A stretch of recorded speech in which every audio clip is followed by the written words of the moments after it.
Hello class 8 students. Today we are going to start with chapter number 5. The name of the chapter is Two Women on Platform number 8. तो इसका क्या मतलब हुआ? Platform number 8 पर दो महिलाएं। तो अब जिन्होंने ये लिखा है उनके बारे में हम पढ़ेंगे।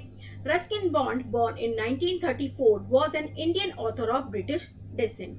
तो जो रस्किन बॉन्ड है जिनका जन्म 1934 में हुआ था वो ब्रिटिश मूल के एक भारतीय लेखक थे।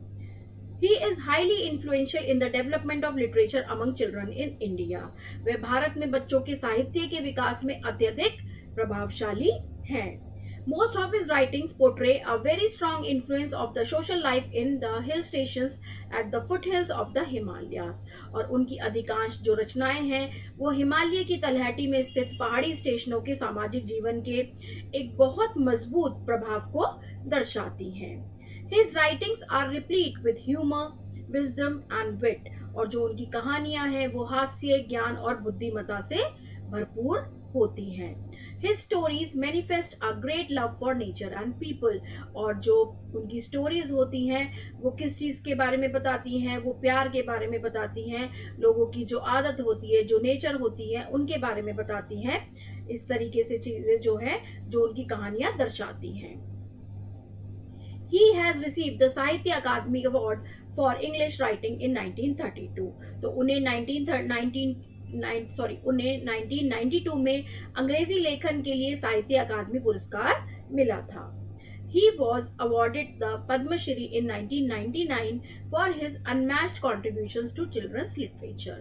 और बच्चों के साहित्य में उनके बेजोड़ योगदान के लिए उन्हें 1999 में पद्म श्री से सम्मानित किया गया था. About the lesson, अब हम पाठ के बारे में पढ़ेंगे.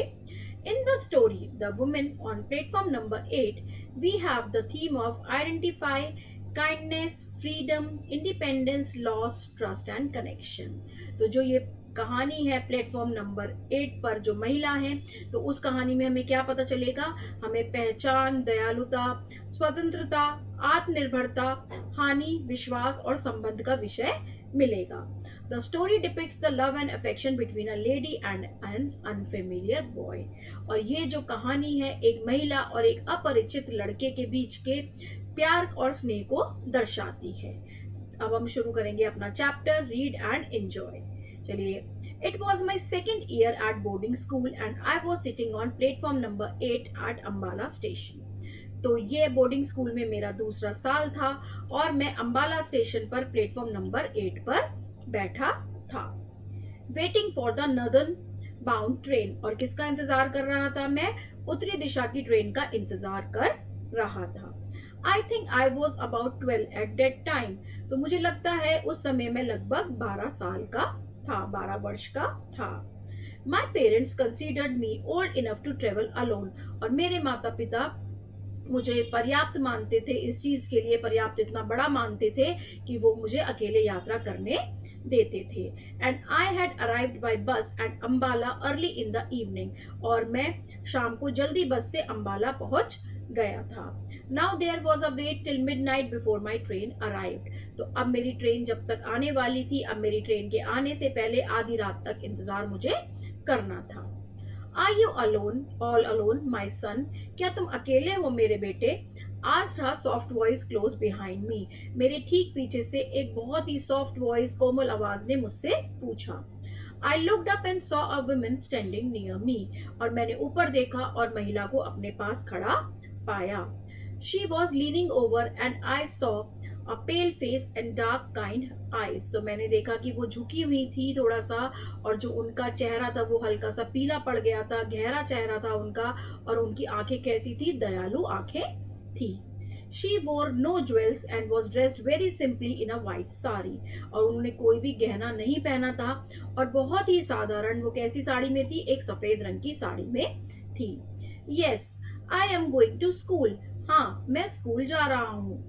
आई सेड, उसने कहा, मैंने कहा. And stood up respectfully. और मैं सम्मानपूर्वक खड़ा हो गया. She seemed poor but there was a dignity about her that commanded respect. वो गरीब लगती थी लेकिन उसमें एक गरिमा थी जो कि किसकी मांग कर रही थी? सम्मान की मांग करती थी. I have been watching for you for some time, she said. उसने कहा कि मैं तुम्हें कुछ देर से देख रही थी. Didn't your parents come to see you off, क्या तुम्हारे माता पिता तुम्हें छोड़ने नहीं आए? I don't live here, I said. I had to change trains, anyway I can travel alone. तो उसने क्या बोला, मैं यहाँ नहीं रहता, मुझे ट्रेन बदलनी थी, वैसे भी मैं अकेले यात्रा कर सकता हूँ. I am sure you can, she said, and I liked her for saying that. And I also liked her for the simplicity of her dress and for her deep soft voice and the serenity of her face. तो मुझे यकीन है तुम कर सकते हो, उसने कहा, और मुझे ये बात बहुत ज्यादा पसंद आई. और मुझे उसकी पोशाक की सादगी और उसकी गहरी नरम आवाज और उसके चेहरे की शांति भी मुझे बहुत पसंद आई. Tell me what is your name, she asked. उसने पूछा, तुम्हारा नाम क्या है, मुझे बताओ तुम्हारा नाम क्या है. Arun, I said. उसने कहा, Arun. And how long do you have to wait for your train. तो उसने पूछा कि तुम्हें अपनी ट्रेन के लिए कितनी देर इंतजार करना है. About an hour, I think it comes at 12 o'clock. तो उसने कहा, लगभग 1 घंटा, मुझे लगता है ये 12 बजे आती है. Then come with me and have something to eat. तो जो लेडी थी उसने क्या बोला, तो आओ मेरे साथ आओ और कुछ खाओ. I was going to refuse out of shyness and suspicion, but she took me by the hand and then I felt it would be silly to pull my hand away. तो मैं झिझक और संदेह के कारण मना करने वाला था, लेकिन उसने मेरा हाथ पकड़ लिया और फिर मुझे लगा कि अपना हाथ खींचना मूर्खता होगी या अच्छा बिहेवियर नहीं होगा. I looked up at her again. मैंने फिर से उसकी ओर देखा. She must have been over 30, but had she been 50, I think she would have looked much the same. तो मैंने उसकी तरफ देखा कि वह 30 साल से ऊपर की रही होगी, लेकिन अगर वह 50 की भी होती तो मुझे लगता कि वह लगभग वैसे ही दिखती. She took me into the station dining room, ordered tea and samosas and jalebis, and at once I began to thaw and take a new interest in this kind woman. तो फिर वो कहाँ लेके गई उनको, वो उसे स्टेशन के भोजन कक्ष में लेके गई और चाय, समोसे और जलेबी को ऑर्डर दिया. और तुरंत ही मुझे ऐसा लगने लगा कि ये जो दयालु महिला है उसमें उसको एक नई रुचि दिखाई देने लगी. She questioned me quietly from time to time, but preferred listening. वो मुझसे समय समय पर धीरे धीरे सवाल पूछती रही, लेकिन मुझे सुनना पसंद करती थी. She drew me out very well. और उसने मुझे बहुत अच्छी तरह से बात किया, उसने मुझसे बहुत अच्छी तरह से बात की. And I had soon forgotten that we were strangers. और मैं भूल गया था कि बिल्कुल हम अजनबी थे. But she did not ask me about my family or where I lived, and I did not ask her where she lived. और उसने ये भी नहीं पूछा कि मेरे परिवार में कौन कौन है या मैं कहाँ रहता हूँ, और ना ही मैंने उससे इस बारे में पूछा. I accepted her for what she had been to me, a quiet, kind and gentle woman who gave sweets to lonely boy on a railway platform. तो मैंने उसे वैसे ही स्वीकार किया जैसे वह मेरे लिए थी. जैसे कैसी थी वो, एक शांत, दयालु और सज्जन महिला जिसने रेलवे प्लेटफॉर्म पर एक अकेले लड़के को मिठाइयाँ दी. After some time we walked back together in silence until we reached the place where I had left my suitcase. और कुछ समय बाद हम चुपचाप एक साथ वापस चले गए जब तक हम उस जगह नहीं पहुंचे जहां पर मैंने अपना सूटकेस छोड़ा था. One of two school fellows, Satish, a boy of about my age, had turned up with his mother. और मेरी ही उम्र का एक स्कूल का साथी था जिसका नाम सतीश था. वो अपनी माँ के साथ आया था. We shook hands and then he turned to his mother and said, "This is Arun, mother. He is one of my friends." और हमने हाथ मिलाया और वह अपनी माँ की ओर मुड़ा और उसने बोला, ये अरुण है माँ, ये मेरा एक दोस्त है. I am glad to know that, said his mother, a large imposing woman. मुझे जानकर खुशी हुई, उसकी माँ ने बड़े ही प्रभावशाली ढंग से कहा. वो एक बहुत बड़ी प्रभावशाली महिला थी. She looked at the woman who led my hand and said, "And I suppose you are Arun's mother." फिर उसने जो महिला ने जिसका हाथ पकड़ा हुआ था उसकी ओर देखा और कहा, और मुझे लगता है कि तुम अरुण की माँ हो. I opened my mouth to make some explanation, but before I could say anything, the woman replied, "Yes, I am Arun's mother." तो मैंने कुछ समझाने के लिए अपना मुंह खोला ही था, लेकिन इससे पहले मैं कुछ कह पाता, उस महिला ने जवाब दिया, हाँ मैं अरुण की माँ हूँ. I was unable to speak a word. मैं एक शब्द भी नहीं बोल पाया. I looked quickly up at the woman, but she didn't appear to be at all embarrassed and was smiling at Satish's mother. तो मैं कुछ भी नहीं बोल पाया, मैं एक शब्द भी नहीं बोल पाया और मैंने जल्दी से उस महिला की ओर देखा, लेकिन वह बिल्कुल भी शर्मिंदा नहीं थी इस बात के लिए कि उसने कहा कि मैं अरुण की माँ हूँ, और वो सतीश की माँ पर को देखकर स्माइल कर रही थी, मुस्कुरा रही थी. Satish mother said, "It's such a nuisance having to wait for the train right in the middle of the night." तो सतीश की माँ ने कहा कि आधी रात में ट्रेन का इंतजार करना बहुत परेशानी भरा होता है. But one can't let the child wait here alone. But हम कैसे छोड़ सकते हैं अपने बच्चे को अकेला? These days one has to be very careful of strangers. लेकिन आजकल जो अजनबी जो लोग होते हैं उनसे बहुत ज्यादा सावधान रहना पड़ता है. Arun can travel alone though, said the woman beside me, and somehow I felt grateful to her for saying that. और उसने बोला कि अरुण अकेला यात्रा कर सकता है, और उसको इस बात का बहुत ज्यादा आभार महसूस हुआ कि उसने ऐसा कहा. I had already forgiven her for lying, and besides I had taken an instinctive dislike to Satish's mother. और मैं उनको जो झूठ बोला था उन्होंने, उसके लिए मैं पहले ही उनको माफ कर चुका था, और सतीश की माँ से स्वाभाविक रूप से मुझे अच्छा नहीं लग रहा था, मुझे उनसे मुझे उनसे नफरत सी हो रही थी. Well, be very careful, Arun, said Satish mother looking sternly at me. Be very careful when your mother is not with you. Never talk to strangers. तो सतीश की माँ ने क्या कहा, कठोरता से देखते हुए बोला कि जब तुम्हारी माँ तुम्हारे साथ ना हो तो बहुत सावधान रहना, अजनबियों से कभी बात मत करना. I looked from Satish mother to the woman who had given me tea and sweets and then back at Satish mother. तो मैंने सतीश की माँ से उस महिला की ओर देखा जिसने मुझे चाय और मिठाई दी थी, और फिर वापस से मैंने सतीश की माँ की ओर देखा. I like strangers, I said. उसने कहा मुझे अजनबी पसंद हैं. Satish mother definitely staggered a little, as obviously she was not used to being contradicted by small boys. तो जो सतीश की माँ थी वो थोड़ी सी लड़खड़ा गई इस बात को सुनकर, क्योंकि वह स्पष्ट रूप से छोटे लड़के द्वारा विरोधाभास करने की आदी नहीं थी. There you are, you see. If you don't watch over them all the time, they will walk straight into trouble. देखो, अब तुमने क्या देखा, अगर तुम उस पर नजर नहीं रखोगे तो क्या होगा, वे सीधे मुसीबत में पड़ जाएंगे. Always listen to what your mothers tell you, she said. उसने बोला कि जब भी हमेशा अपनी माँ की बात तुम्हें सुननी चाहिए. Weighing a fat little finger at me, उसने अपनी मोटी छोटी उंगली मेरी ओर हिलाते हुए बोला. And never ever talk to strangers, और कभी भी अजनबियों से बात मत करना. The station bell clinked and the people who had till now been squatting recently on the platform being bustling about. तो स्टेशन की घंटी बजी और जो लोग अब तक बेमन से प्लेटफॉर्म पर बैठे थे वे धीरे धीरे हलचल करने लगे, हलचल में आ गए. The train moved slowly into the station. Train धीरे धीरे स्टेशन में दाखिल हुई. The engine hissing and sending out waves of steam. जो इंजन था वो फुफक रहा था, वो फुफकार मार रहा था और भाप की लहरें छोड़ रहा था. As it came to a stop, Satish jumped on the footboard of a lighted compartment and shouted, "Come on, Arun, this one's empty." I picked up my suitcase and made a dash for the open door. तो क्या हुआ कि जैसे ही वह रुकी तो सतीश क्या किया, उसने एक रोशन डिब्बे के पायदान पर कूद गया और चिल्लाया, "चलो अरुण, ये खाली है." मैंने अपना सूटकेस उठाया और खुले दरवाजे की ओर भागा. We placed ourselves at the open windows and the two women stood outside on the platform talking up to us. Satish mother did most of the talking. हम खुली खिड़कियों पर बैठ गए और दोनों महिलाएं प्लेटफॉर्म पर बाहर खड़ी होकर हमसे बात कर रही थी, जिसमें सतीश की माँ ही ज्यादातर बात कर रही थी. I was smarting under the patronizing tone of Satish's mother, who obviously thought mine were very poor family. तो सतीश की माँ जो थी वो हर अजीब ढंग से, अजीब भरे लहजे से चिढ़ रही थी. वो चिढ़ रहा था उससे, जो स्पष्ट रूप से मेरे परिवार को बहुत ज्यादा गरीब समझती थी. And I did not intend giving the other woman away.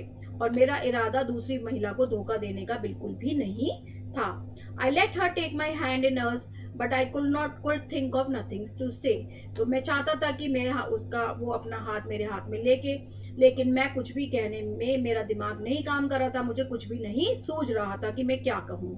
I was conscious of Satish's mother staring us with hard, beady eyes, and I found myself hating her with a firm, unreasoning hate.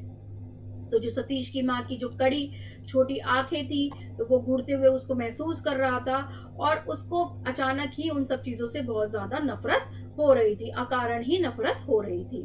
The guard walked up the platform blowing his whistle for the train to leave, और जो guard था वो platform पर चला train के जाने के लिए अपनी सीटी बजाते हुए। I looked straight into the eyes of the woman who held my hand and she smiled in a gentle understanding way. और मैंने क्या किया, मैंने उस महिला की आंखों में सीधा देखा जिसने मेरा हाथ पकड़ा था और वह धीरे से समझदारी से मुस्कुराई। I leaned out of the window then and put my lips to her cheek and kissed her.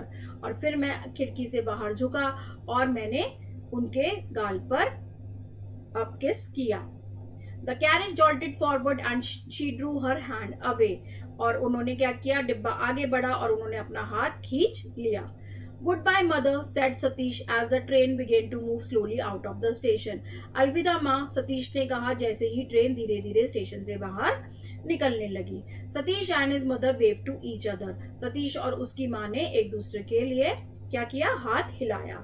Goodbye, I said to her and the other woman. Goodbye mother. अलविदा, मैंने उसे और दूसरी महिला को कहा अलविदा माँ। I didn't wave or shout but sat still in front of the window gazing at the woman on the platform.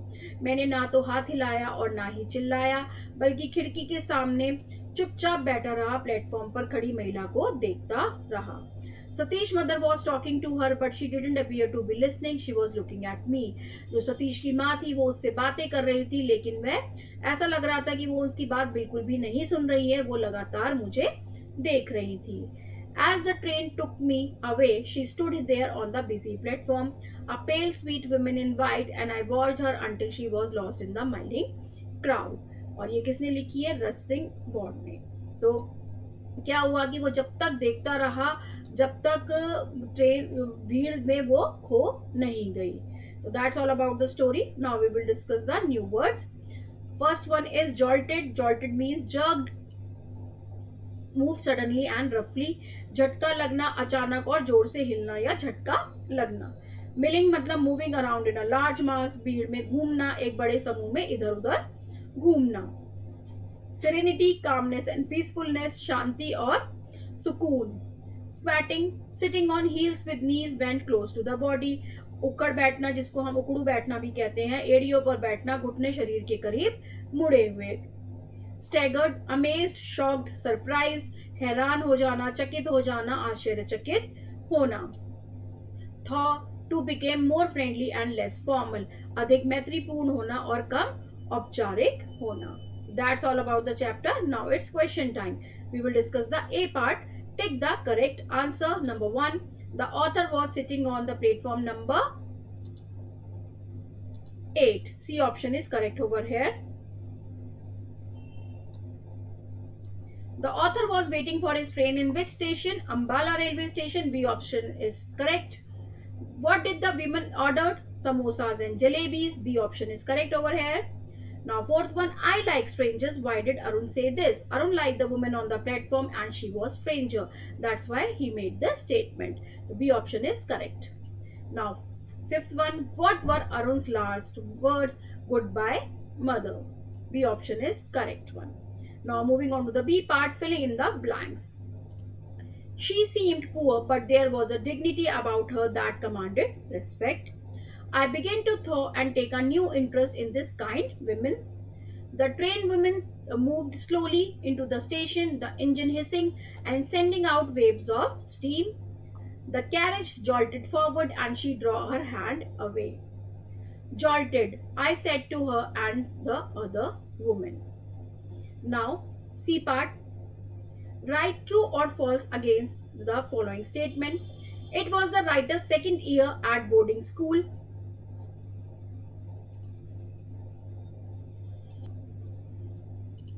There is a small correction in the fifth, filling the blanks. Goodbye, I said to her and the other woman. Now moving on to the C part. Write true or false against the following statements. It was the writer's second year at boarding school. This is a true statement. The woman bought tea, samosas and jalebis for Arun. This is also a true statement. Satish's mother's advised Arun not to talk to strangers and to be very careful of them. This is also a true statement. The stranger lady was more pleasing than Satish's mother for Arun. This is also a true statement. Good night, mother was the last word used by Arun. No, this is a false statement. Moving on to the D part, answer the following questions. What was Arun doing all alone on the platform? Answer is Arun studied in boarding school. He was sitting on platform number 8 at Ambala station waiting for the northern bound train. Second one, at which station was Arun waiting? Arun was waiting at Ambala station. Now C part, third part. How did the bond between Arun and the stranger develop? कैसे उनका bond बना? The woman was watching Arun for some time. After knowing that he was traveling alone, she offered him something to eat. She also introduced herself as Arun's mother to Satish's mother, and this is the bond between Arun and stranger develops. तो इस तरीके से उनके बीच में bond बना. Why did Arun say I like strangers? उसने ऐसा क्यों कहा कि मुझे strangers पसंद हैं? The stranger woman who met Arun at platform was able to develop a loving and selfless bond between them. She was caring and showing concern for Arun like a mother. Therefore, Arun said, I like strangers. Now, last one. What is the message of the story? Story हमें क्या message देती है? The story is about the power of human connection and importance of kindness, especially towards strangers. तो इसमें हम इतना ही पढ़ेंगे इस चैप्टर में. Now we will move on to the critical thinking. Words in use the correct form of these idiomatic expressions to complete the sentences that follow. If you want to pass your exams, you will have to buckle down and do some serious work. We can't say it's impossible until we have explored all avenues. Third one, I know the atmosphere is very tense, but just hang in there and eventually things will calm down. He decided to paddle his own canoe and set up his own company. It cost me a pretty penny to buy this dress. You must be on your guard against pickpockets in a crowded area. The journalist determined at all costs to get a report from the war zone. So that's all about the chapter number 5. Hope you all understand it well. Please like, share and subscribe. Thank you so much for watching.